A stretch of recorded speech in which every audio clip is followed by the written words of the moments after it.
Hey everybody, my name is Lev Parnas. For those of you that don't know me, I was part of Donald Trump's inner circle and Trump's mega cult. Donald Trump and Rudy Giuliani sent me to Ukraine to dig up dirt on Joe and Hunter Biden. Now that I'm out of the cult and finishing up my sentence on home confinement, I'd like to share some stories that I have written up in my diary while I was here on home confinement. Now, this week it was reported that Rudy Giuliani didn't vet information that he pushed to overturn the 2020 election. Now, as crazy as it might sound to you, to me, it was Rudy just being Rudy. It wasn't about finding out the real information or the truth about what was really going on. It was all about getting Trump back in office. And today I'm going to tell you a little bit how it coincided with all the stuff that transpired in Ukraine, because it was similar to the same thing that happened in the 2020 election. It was getting information and pushing it through any means possible, through his cohorts in Congress. Back then it was Devin Nunes. Today it's Senator Johnson, Comer, Marjorie Greene, and the rest of the crazy Congress people that we have that are pushing all these misinformation just to confuse the public.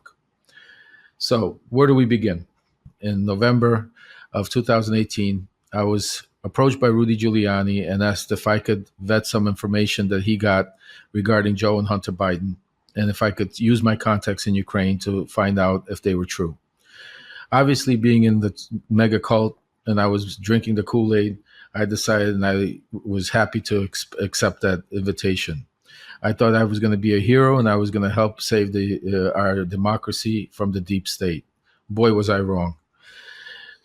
So anyway, going forward, in December, I met up with Trump and Giuliani at the White House, where Giuliani told Trump about everything, about a video that he saw where Joe Biden basically came out and said to the prosecutor, Viktor Shokin, that if he doesn't get fired, Ukraine won't get $1 billion in aid. He thought that he had the smoking gun at the time, and he wanted to find Viktor Shokin. He wanted to get to the bottom of it. He wanted to find Viktor Shokin, and I was the guy that was going to go and do that for him. We went to the White House where he updated Trump. Trump came out, patted me on the back, gave me a thumbs up, and told me, Rudy says good things about you, Lev. Continue doing the good work that you're doing. I was impressed. I was mystified. I mean, here the president of the United States is telling me that I'm doing good work, and I'm, for a kid out of Brooklyn that never expected to be in the White House, here I am speaking to the president of the United States and being sent on a mission from him and his attorney, Rudy Giuliani, to help save our democracy, which I thought at that time, boy, was I wrong about that. So I traveled to Ukraine in 2018 in December to find Viktor Shokin. After meeting various characters, I've eventually located Viktor Shokin. Had to go through a 2-hour drive in the middle of nowhere to meet with Viktor. When we sat down at first, Viktor Shokin was an interesting character. He didn't care too much about what was going on in the United States and didn't care too much about Rudy Giuliani or Trump. All he cared about was getting back into power and getting back reinstated to become Attorney General of Ukraine, Prosecutor General, excuse me. I relayed a message to him telling him that Giuliani says that we could help. We could help if you help us, and we need information on Joe and Hunter Biden. At first, Shokin was a little bit skeptical about getting involved, but eventually he said he would love to come to the United States and meet with Giuliani and talk about it. Giuliani prepared a visit for him, which got derailed by Maria Ivanovich, the U.S. ambassador to Ukraine. He told Shokin to get a visa, tell them at the visa office that you're going to Los Angeles to visit your daughter.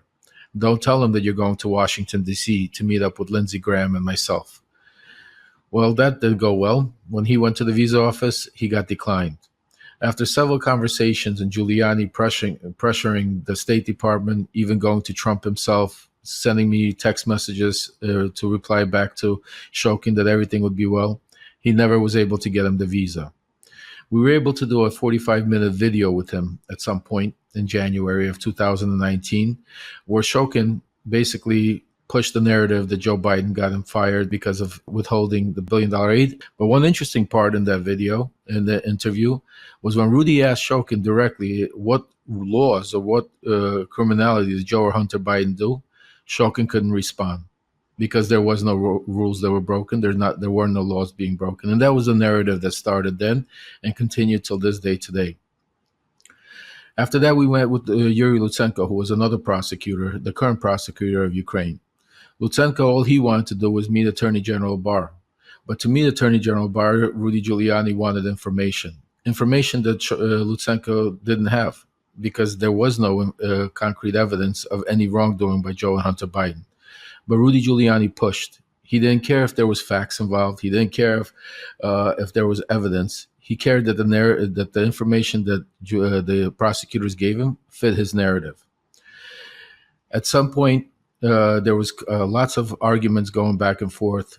The Shokin, Lutsenko would make statements, retract statements, give information, but that didn't bother Rudy.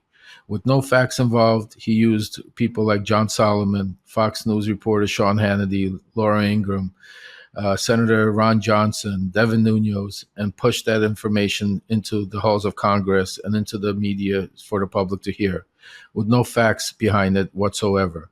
Rudy knew there was no facts, but it was all about getting Trump back in office. He didn't care if there was truth behind it. All he cared about that he could bring up enough what if and bring enough confusion so the American public would get confused enough to be able to get Trump back in office.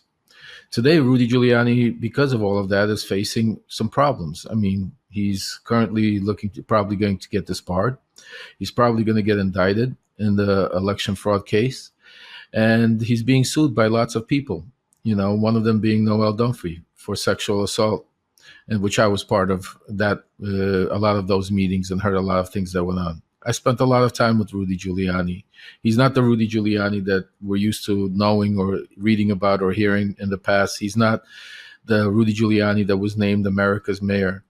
He's a different Rudy Giuliani that sold his soul to Trump, basically sold his soul to Trump cult, and basically is now doing whatever it takes, lying, sending misinformation, just to be without proof, just to be able to get his cult leader Trump back in office.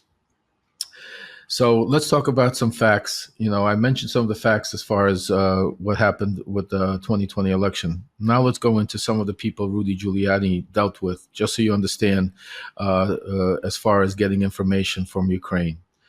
Viktor Shokin was a corrupt prosecutor that not only Biden wanted him out, the whole West wanted him out. IMF wanted him out. Western leaders wanted him out.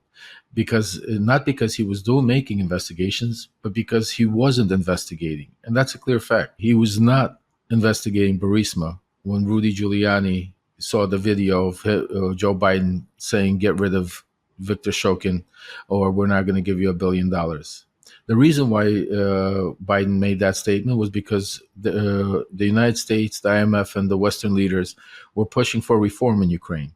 They were trying to do away with corruption, and Shokin being one of the corrupt prosecutors at the time. Then comes Yuri Lutsenko. Yuri Lutsenko, who all he wanted to do was meet Attorney General Barr and to be able to discuss with him criminal activities that were going on between Ukrainian and American citizens. Rudy didn't care about that. All Rudy wanted to hear was, get me some dirt on Joe and Hunter Biden. Lutsenko, because of his own political ambitions and because he was worried about getting ousted if Poroshenko was to lose the election, which he eventually did to Zelensky, tried to play ball. But it was never good enough for Giuliani, because he would never come out and announce an investigation into Joe and Hunter Biden. But that didn't stop Rudy from pushing the agenda. He didn't stop pushing it. It didn't stop Rudy from pushing the misinformation campaign. It didn't stop John Solomon and Fox and Ron Johnson and Devin Nunes to go up in front of the American public and talk about bits and pieces of information without facts being backing it up. But then came later when Rudy Giuliani needed really serious corrupt individuals that would be able to go to any extreme to help him. And that's when enters Andrei Telizhenko and Andrei Derkach. So let's talk about who these people are. Andrei Telizhenko, he was sanctioned by the U.S. Treasury for being part of a Russian-linked foreign influence network. That's right, folks. He was sanctioned by the Trump administration for being part of a Russian-linked foreign influence network. So just understand who the information was coming from. Now let's take a look at Andrei Derkach. Andrei Derkach was a member of parliament who the Trump administration accused of an active Russian agent over a decade. His father was an ex-KGB agent. Let's repeat myself. He was an active Russian agent for over a decade. The Trump administration sanctioned Derkach on the grounds that he was an active Russian agent for over a decade who had waged a covert influence campaign centered on cultivating false and unsubstantiated narratives to influence the 2020 elections. Federal prosecutors in the U.S. charged Derkach with 7 counts of money laundering, bank fraud, and sanction evasion charges. Ukraine intelligence ordered Derkach detained on charges that he was paid $500,000 from Russian intelligence to use a private security company to assist the Russian invasion of Ukraine. He currently remains a fugitive both in Ukraine and the U.S.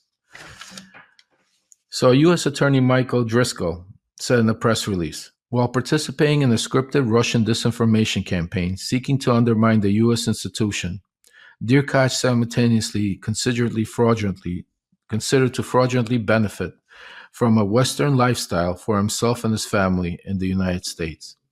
So these are the people that dealt with Rudy Giuliani. He knew who they were. He understood that the information was coming as part of a Russian campaign, but he didn't care. All he cared about was confusing the American public, sending this information out because, like I said before, it was all about getting Trump back in office. I want everybody to understand where we stand. Rudy Giuliani is not America's mayor. Rudy Giuliani is not somebody that is to be trusted with. Rudy Giuliani is somebody that's about to get disbarred, someone that's about to get indicted because of his lies and his misinformation that he pushed onto the American public without any proof to back up his claims. And all of that was done for Donald J. Trump, to get him back in office, to keep him in office, to be able to keep his leader in office. So there you have it. That's what happened. Thank you, everyone, for watching. Please make sure to subscribe to MeidasTouch Network. I'll be sharing more stories in the near future from my diaries from my home confinement, and I'll see you soon. Hey Meidas Mighty, love this report? Continue the conversation by following us on Instagram @MeidasTouch to keep up with the most important news of the day. What are you waiting for? Follow us now.